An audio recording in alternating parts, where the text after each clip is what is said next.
Bonjour à tous et bienvenue. Aujourd'hui, nous allons parler d'un sujet qui touche de plus en plus de familles. La gémellité, il est de plus en plus fréquent d'accueillir des jumeaux au sein d'une fratrie. Et c'est souvent une surprise pour le meilleur et pour le pire. Alors comment gérer l'arrivée de deux enfants quand on n'en attendait qu'un? Faut-il éduquer les frères et sœurs de manière particulière? Faut-il cultiver la similarité ou bien au contraire encourager à se différencier? Nous en parlerons avec des spécialistes. Michael Wolf, pédiatre, bonjour, merci d'avoir accepté notre invitation. Et puis Estelle Bérébi, bonjour. Alors vous nous accompagnerez pendant toute l'émission. Vous êtes maman de jumeaux, vous allez nous raconter cette expérience magique, je crois. Et puis en plateau, Lise Barenbaum. Bonjour Lise, vous avez plongé votre nez dans ce dossier, vous allez tout nous dire. Pour dialoguer avec nous, nous serons aussi avec Marianne Bougrain. Marianne, bonjour. Alors vous interviendrez tout au long de cette émission en direct. N'hésitez pas, chers téléspectateurs, à lui envoyer des mails à l'adresse qui s'affiche en bas de votre écran. Vos questions, vos commentaires, tout nous intéresse. Restez avec nous, nous allons ensemble plonger dans un univers mystérieux, celui des jumeaux.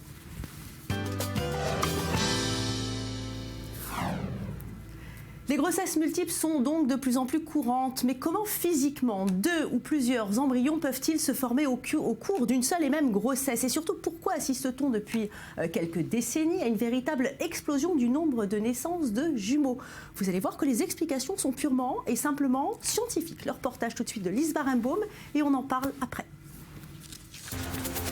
Les jumeaux sont plus multiples qu'ils n'y paraissent. 3 types de gémellité existent qui dépendent de l'implantation du spermatozoïde dans l'ovule.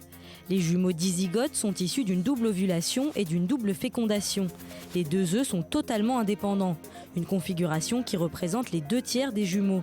Les jumeaux monozygotes sont issus d'un seul œuf et d'une seule fécondation.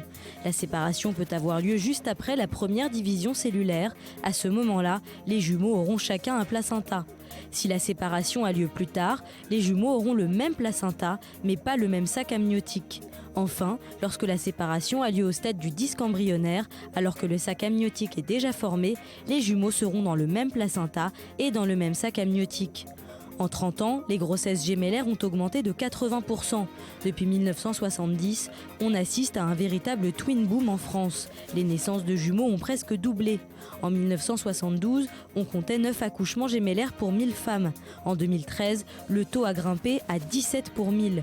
Sur les quelques 800 000 accouchements annuels, 12 à 13 000 concernent des jumeaux. Une explosion qui s'explique par la présence de facteurs à l'origine de ce phénomène. L'ethnie, les femmes africaines ayant plus de probabilité d'avoir des jumeaux que les caucasiennes, mais aussi le recul de l'âge de la maternité. Avec le temps, le taux d'hormones responsables de l'ovulation, la FSH, augmente et la probabilité de voir 2 ovules fécondés en même temps aussi. Les traitements contre l'infécondité, comme la stimulation ovarienne ou les méthodes issues de la PMA, augmentent aussi le risque de gémellité. En 2000 déjà, une grossesse sur 4 déclenchée par FIV donnait lieu à une grossesse gémellaire. Physiologiquement, les chances d'une grossesse gémellaire augmentent avec l'âge. Or en France, l'âge moyen au premier enfant est passé de 27 à presque 30 ans. Nombreux sont les foyers à passer de couple avec un seul enfant à famille nombreuse sur le tard. Alors, Michael Wolf, vous êtes donc pédiatre. Est-ce que vous avez consulté dans votre cabinet, vous avez constaté qu'il y avait une recrudescence du nombre de jumeaux? Indéniablement, il y a une recrudescence, et heureusement pas que dans mon cabinet. Il y a une recrudescence, comme vous l'avez dit dans votre reportage qui a été très bien fait, qu'il y a de plus en plus d'enfants nés de grossesses gémellaires. Alors les chiffres, c'est à peu près 1 pour 80 quand on parle d'une grossesse dite naturelle, 1 sur 4 dès qu'on est dans une grossesse assistée médicalement. Et vu de l'âge avancé, ça c'est un véritable phénomène de société. L'âge avancé, j'exagère un petit peu, mais quand les grossesses sont faites à partir de 30 ans, il y a une surstimulation hormonale, et quand elle est assistée de plus en plus soit par fécondation in vitro, soit par stimulation hormonale, eh bien on est devant des grossesses de grossesses multiples de plus en plus nombreuses. D'accord. Est-ce que ce sont des enfants particuliers ? Alors, d'abord, pour moi, tout enfant est particulier. Et quand ils sont nés de grossesses multiples, il y a quelque chose qui se passe en plus. Déjà, dans le ventre d'une maman, il y a un lien qui se crée. Il y a une prise de conscience d'un autre être dans le ventre, in utero. Et puis, ces enfants vont naître, vont recevoir le même amour de leurs parents, ils vont avoir la même éducation, les mêmes jeux, et tout ça fait en sorte qu'il y a effectivement quelque chose qui se passe. D'autant plus que ce sont de vrais jumeaux qui ont le même patrimoine génétique. Va se rajouter quelque chose de plus, c'est le regard. non seulement le regard des parents, le regard de l'entourage, mais aussi leur propre regard. Ils vont se voir dans les yeux de leurs jumeaux et se découvrir un petit peu en face à face. Alors vous, Estelle, vous êtes donc maman de jumeaux. Quelle a été votre réaction quand on vous a annoncé que c'était une grossesse gémellaire? Vous étiez prête? Alors pas du tout, non. D'abord ça a été le choc, mais je pense que dans n'importe quel cas, qu'on soit prête ou pas, on est toujours choqué de savoir qu'on va avoir des jumeaux. D'abord pour la grossesse, parce qu'on ne s'attend pas à... C'était une grossesse particulière? Plus difficile? Pas plus particulièrement, fatigante? oui, fatigante, oui, parce que bon, porter 2 bébés, c'est quand même plus lourd qu'un. Mais bon, le choc passé et pour ma part, en tous les cas, il m'a fallu bien 3 jours. Après, c'est les questionnements, beaucoup de questionnements au niveau de la grossesse, au niveau de l'accouchement, au niveau de l'éducation, du suivi. C'est vraiment très, très particulier. Docteur Wolf, justement, l'accouchement, c'est différent quand il s'agit de jumeaux que lorsqu'il s'agit d'une grossesse simple? La grossesse en soi est différente, dans le sens, comme Estelle l'a dit, il y a 2 enfants. Donc la surveillance est d'office, elle est médicalisée. On surveille évidemment la croissance de chaque enfant, la quantité d'eau dans les sacs amniotiques, le placenta, très important de suivre le placenta. Il faut savoir qu'un utérus d'une grossesse à 32 semaines est à peu près le volume d'un utérus à terme chez une grossesse simple. Donc les accouchements sont souvent plus précoces, voire même prématurés. Ouais. Et les accouchements en eux-mêmes peuvent être différents aussi, puisque même si on essaye d'avoir un accouchement par voie basse, par voie naturelle, il y a de plus en plus d'accouchements par césarienne quand il s'agit de grossesses multiples. Alors justement, Lise, on va essayer de comprendre d'où viennent ces jumeaux. Est-ce que c'est justement... quel est le responsable? Y a-t-il un gène qui est responsable? On dit aussi que les jumeaux arrivent dans un couple lorsque la famille paternelle a déjà eu des jumeaux. Tout ça, c'est vrai? Alors en tout cas, ça passionne les scientifiques. Il y aurait effectivement un gène qui serait à l'origine des vrais jumeaux, parce que les vrais jumeaux, c'est tout simplement des clones naturels. Et certes, dans certaines familles, on a l'impression qu'il y a une gémellité qui s'hérite comme ça de génération en génération. Et il y a un biologiste français, Bruno Reversade, qui a beaucoup étudié cette question, et il a mis le doigt sur un gène qui serait un gène de la prédisposition à la gémellité vraie. Alors pour ça, il a étudié une famille jordanienne dans laquelle il y a 17 paires de vrais jumeaux sur 5 générations. Et effectivement, il a isolé un gène qui serait ce gène de la prédisposition. Alors après, il y a plusieurs études qui vont dans ce sens. Par exemple, on sait que les femmes qui ont des sœurs jumelles, eh bien, elles ont 2 fois plus de chances que les autres d'avoir des jumeaux. Et puis, il y a des cas d'école aussi. Par exemple, Roger Federer, qui lui, après avoir eu des fausses jumelles, Mila et Charlène, qui sont nées en 2009, eh bien, il a eu des jumeaux, Léo et Lénie, en 2014. Alors justement, docteur Wolf, pour vous, il y a des familles à jumeaux? Il y a clairement des familles à jumeaux, et surtout ce qu'on appelle les faux jumeaux, les jumeaux dizygotes. Alors, ça passe, on parle d'une certaine hérédité qui passe par la mère. En général, comme l'a dit Lise, des mères qui ont une sœur jumelle ont plus de chances, 2 fois plus de chances d'avoir des jumeaux, et sur plusieurs générations. Vous, Estelle, dans votre famille, il y a déjà des jumeaux? Il y a déjà des jumeaux. J'ai déjà mon père qui a 2 frères jumeaux. Donc ça, c'est pour la génération d'au-dessus. Et j'ai aussi ma petite sœur qui a eu des jumeaux avant moi, 2 cousins qui ont des jumeaux. Il y a pas mal de jumeaux dans ma famille, c'est vrai. Vous avez déjà eu le cas? Il y a déjà eu le cas. Par contre, c'était des vrais jumeaux. Donc je crois que je suis une des seules à avoir des faux. Et c'était quand même une surprise, parce que j'avais déjà eu des enfants qui n'étaient pas jumeaux. Donc je pensais être passée à travers les mailles du filet. Mais voilà, on n'est jamais sûr. Alors on l'a vu, la gémellité peut être difficile à gérer pendant la grossesse. Nous sommes descendus dans les rues de Tel Aviv pour vous parler et vous nous avez raconté vos histoires. Regardez. Évidemment, plus on a d'enfants, plus c'est compliqué. Mais ce n'est pas comme si j'avais le choix. Je ne peux pas dire au docteur « Ok, en fait, je n'en veux qu'un. Il faut faire avec et c'est tout. » Je serais terrifié, mais je le ferai au mieux. En fait, j'ai des jumeaux qui sont grands maintenant. À l'époque, je ne m'y attendais absolument pas, mais je m'en suis sortie avec de l'aide. De toute manière, n'importe quel enfant demande beaucoup d'investissement. Je serai extrêmement heureux. Plus on est de fous, plus on rit. Je serai tellement heureux, c'est un rêve pour moi. J'ai des amis qui sont jumeaux et j'adore leur relation. Ils sont très soudés et heureux, je les envie. J'aurai une très bonne réaction. Je viens juste d'avoir un bébé et avec ma femme, on en veut 2 ou 3. Donc si on peut en avoir 2 ou 3 d'un coup, ce serait super. Bon, alors plus on est de fous, plus on rit, on l'a bien compris. Alors docteur Wolf, j'aimerais revenir sur la grossesse. Parfois, il est possible donc que le placenta ne soit pas partagé équitablement, on l'a vu, entre les 2 jumeaux, et puis la maman souffre alors du syndrome qu'on appelle transfuseur-transfusé. De quoi s'agit-il exactement, et surtout, est-ce fréquent? Alors heureusement, ce n'est pas aussi fréquent que ça, c'est globalement une grossesse pour 1000. C'est plus fréquent dans les grossesses de type gémellaire monocorial, quand il y a un placenta pour 2 bébés. Là, on a à peu près 10 à 15% de grossesse avec un syndrome de transfuseur transfusé. C'est quoi exactement ce syndrome? Eh bien, il y a ce qu'on appelle des anastomoses, qui sont des liens vasculaires entre, par exemple, les cordons, et il y a une différence de flux. Un des 2 bébés va recevoir plus d'apport sanguin, il va avoir plus de liquide amniotique, il peut malheureusement souffrir de plusieurs complications et principalement cardiaques, parce que la pompe, elle doit continuer à faire circuler ce sang, et puis l'autre bébé qui est le transfuseur, qui va recevoir moins de sang, voire même en donner à son frère qui va être plus hypotrophique, voire avoir un gros retard de croissance et des complications encore plus. Et justement, alors à cause de ce syndrome, Lise Barenbaum, transfuseur transfusé, on assiste à des cas à peine croyables avec des naissances à plusieurs semaines de différence finalement. Oui, c'est une histoire qui est arrivée aux États-Unis, dans l'État de Washington. En fait, 2 jumeaux souffraient de ce syndrome transfuseur transfusé, donc la grossesse se passait très mal. Il a fallu faire sortir un des 2 jumeaux en premier à 23 semaines, qui est le seuil minimum. Et là, le médecin s'est rendu compte qu'en fait, on pouvait laisser le 2e jumeau dans la mère, ce qui était mieux pour lui de continuer à se développer dans sa maman. Donc, il est sorti de sa mère quelques semaines plus tard, et aujourd'hui, tout le monde va très bien. Vous avez déjà vu ce cas-là en Israël, Dr Wolf? Moi, non. Non? C'est dingue ça. Même moi, à l'accouchement, je voulais accoucher le 2e, l'autre jumeau, donc le lendemain, parce que j'étais fatiguée.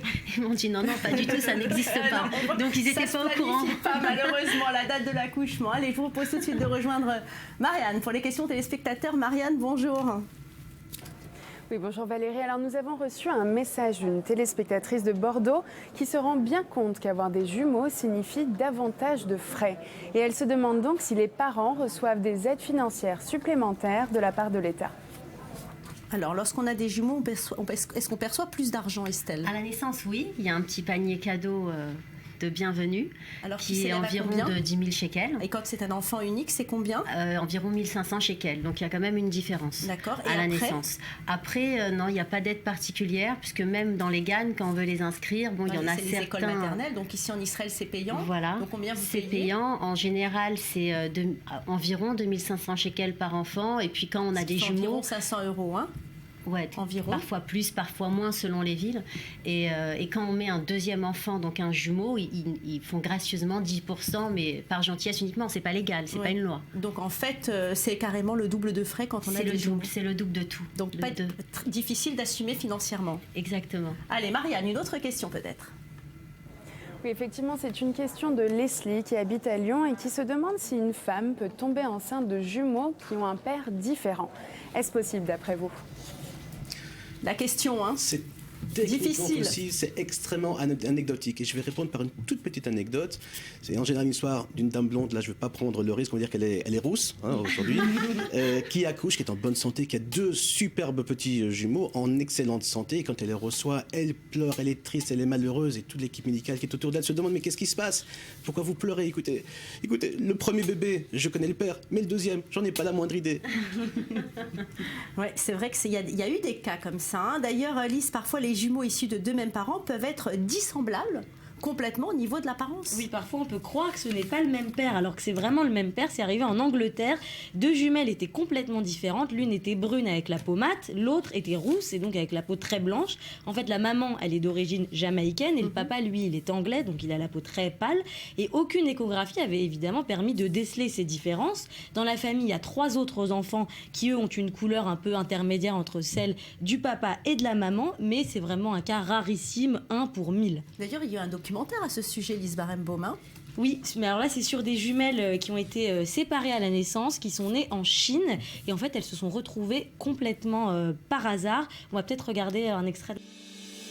Hun ble funnet i en pappbørse i en liten landsby i Sør-Kina.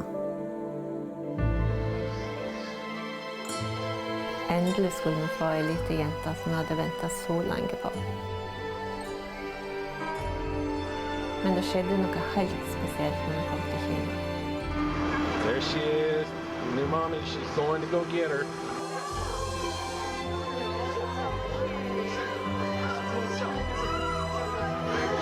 Yeah, we're going to take care of you for the rest of your life. Det var jo regn og skjær tilfeldighet som gjorde at vi trefte på de fra Amerika.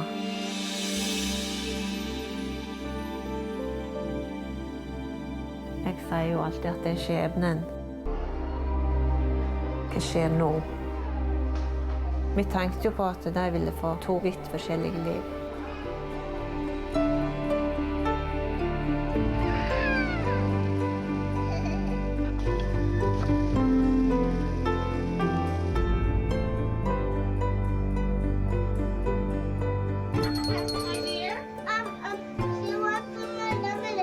Vi har jo hele tiden fortalt Alexandra at hun har en tvillingsøster i Amerika.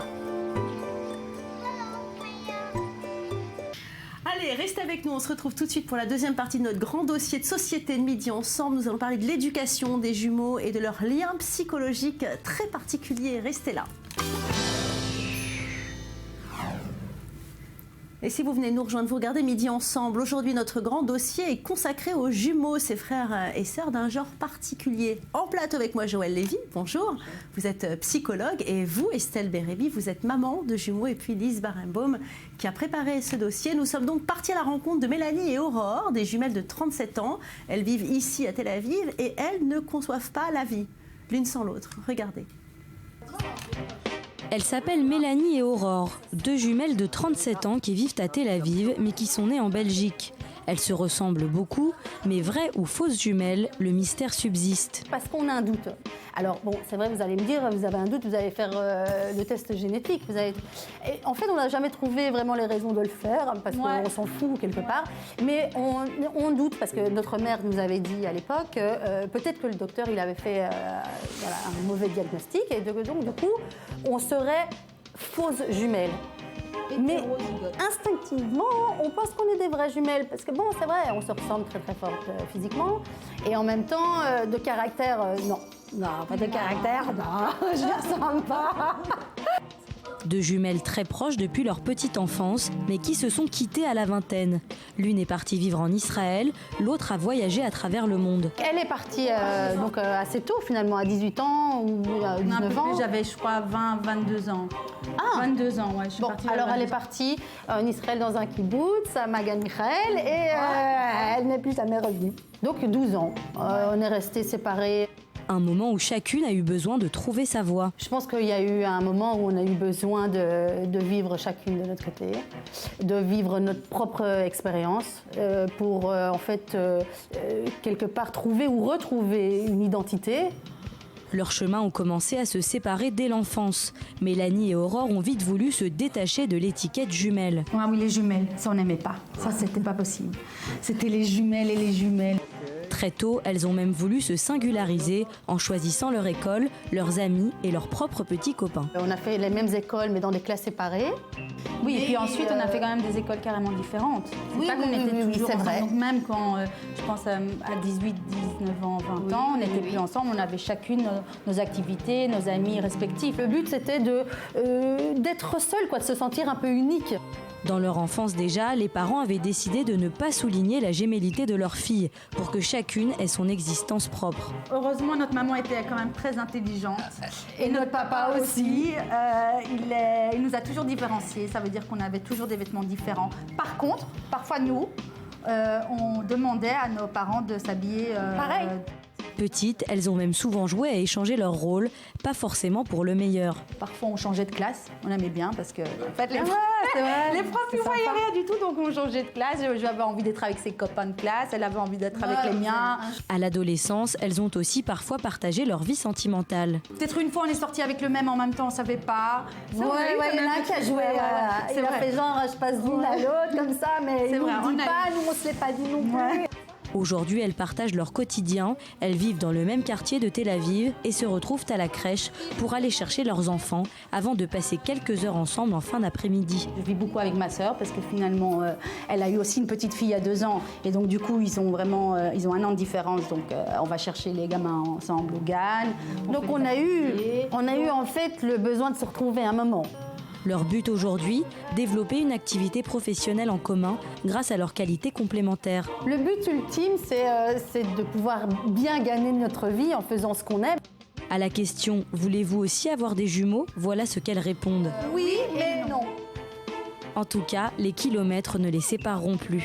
On vit ensemble, Oui, et on vivra mais- toujours ensemble. Je pense qu'il n'y a rien qui peut aujourd'hui nous séparer. Lui, je ne pourrais pas vivre sans elle. Je pense qu'elle sans moi non plus. Je pense que Oui, c'est ma confidente, mon amie, ma sœur. c'est vital, c'est un besoin vital aujourd'hui qu'on a l'une pour l'autre. Bon, une belle déclaration d'amour entre sœurs, en tout cas Lise Barenbaum. Alors, elles ont essayé de se dissocier pendant les études, mais en tout cas, pendant le travail, elles se retrouvent. Qu'est-ce qu'elles font dans la vie? Alors aujourd'hui, elles ont créé une entreprise en commun. Elles ont un site qui s'appelle alefbet.com.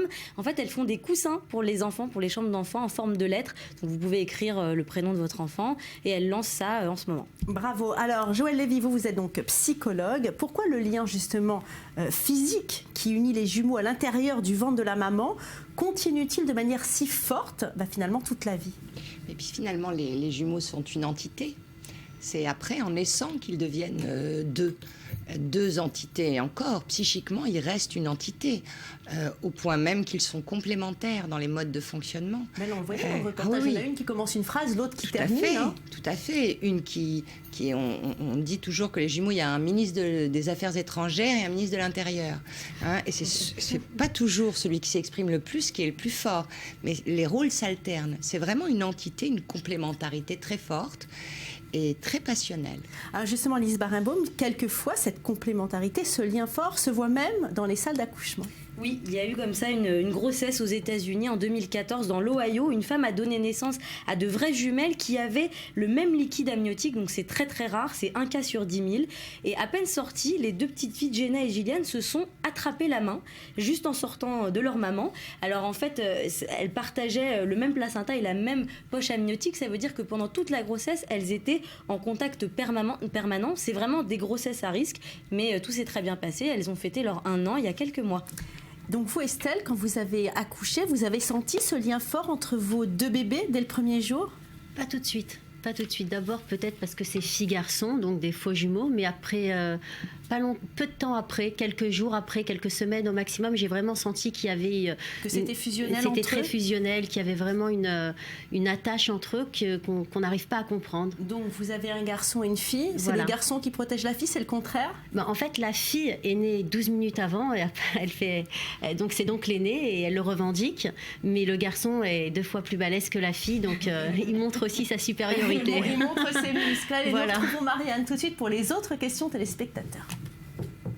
Oui Valérie, alors Justine de Nice nous écrit pour nous dire qu'elle a des jumeaux en bas âge et elle aimerait savoir si c'est une bonne chose de les assortir ou s'il faut au contraire que chacun ait sa propre identité. Qu'en pensez-vous? Alors on va poser la question à la psychologue. Moi, je crois que souvent les mamans parviennent seules à répondre à ces questions, c'est-à-dire que toute maman de jumeaux sait que si elle les différencie trop, ils font bloc contre elle, que si elle les associe trop, ils vont avoir besoin de se différencier. C'est vrai qu'il faut stimuler quand même que chacun ait le droit à la parole, le droit à une personnalité différente. Mais en général, ils font leur tambouille.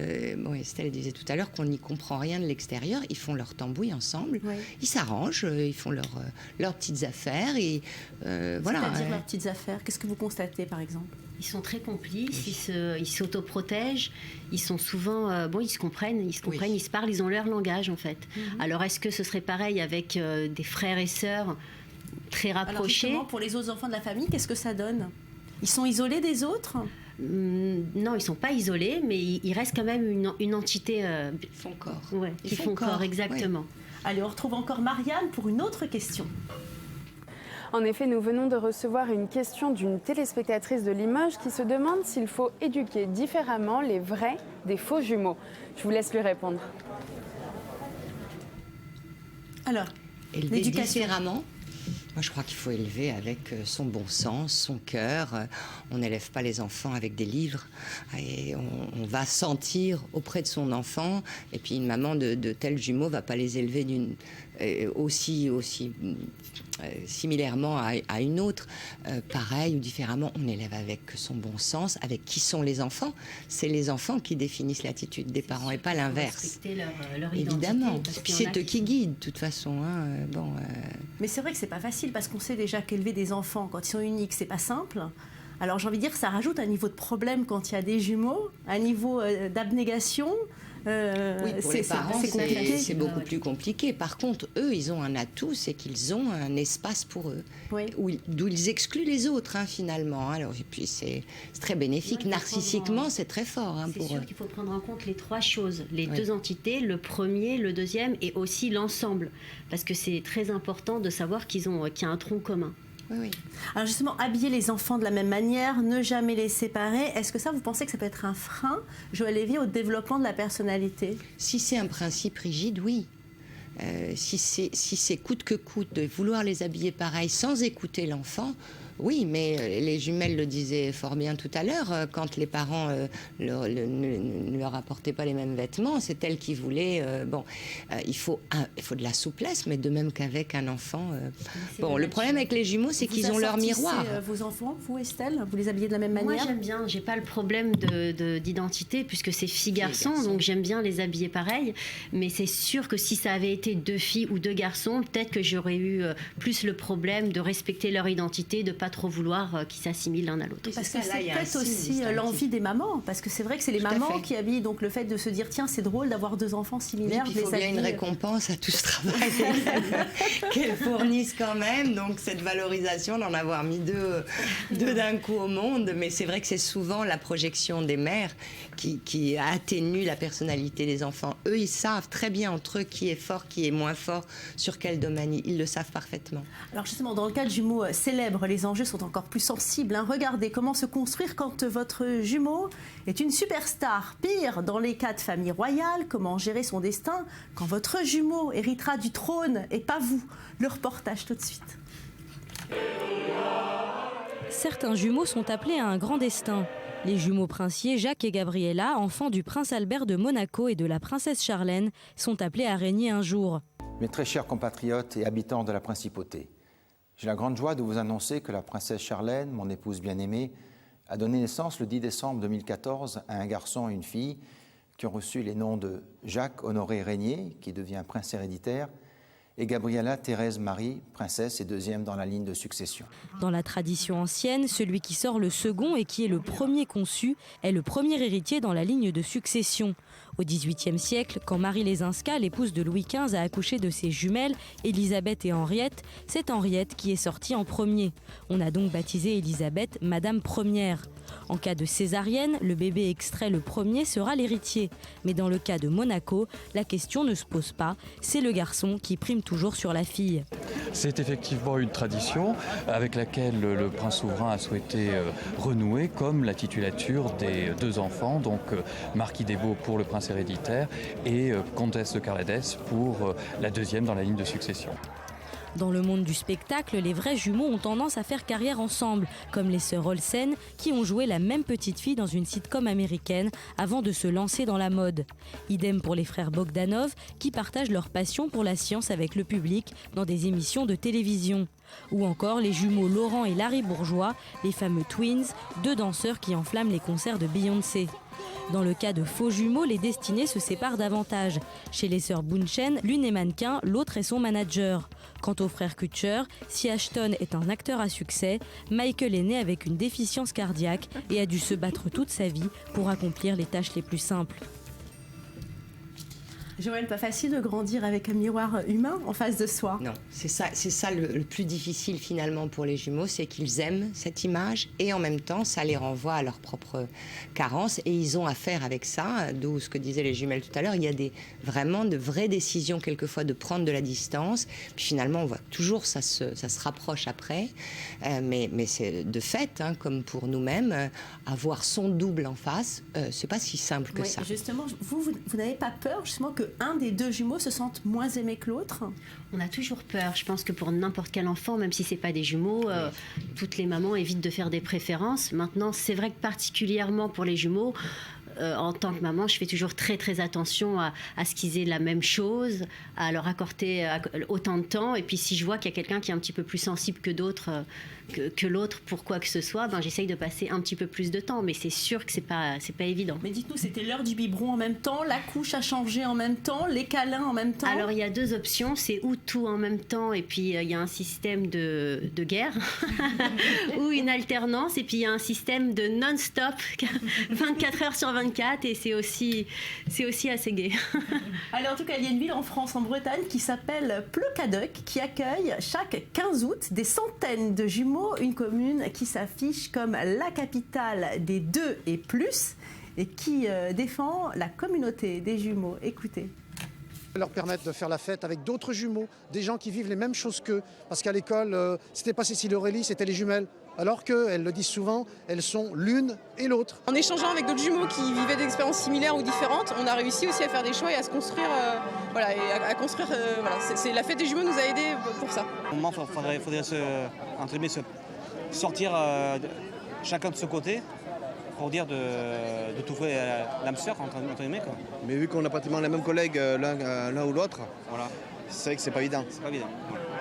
Mais on essaye de partir des fois à des soirées chacun de son côté pour dire de trouver la personne, quoi. Et on se retrouve et des fois on se retrouve dans la soirée, banalement. Sans vouloir. Estelle, c'est votre prochain voyage avec vos jumeaux, la Bretagne? Non, vraiment pas.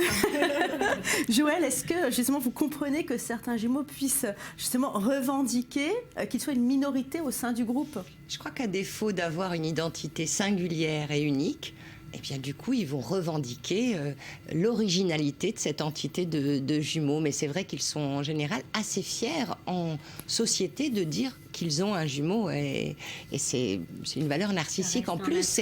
Bien sûr, c'est un atout. Voilà. Malheureusement, notre émission s'achève. On aurait pu en parler des heures encore, des jumeaux. Les jumeaux, donc, qui conservent leur mystère, parfois identique, parfois différent. Ils ont un lien indéfectible qui perdure à travers le temps. Merci à vous, chers téléspectateurs, de nous avoir suivis. Restez avec nous, on se retrouve tout de suite pour d'autres aventures.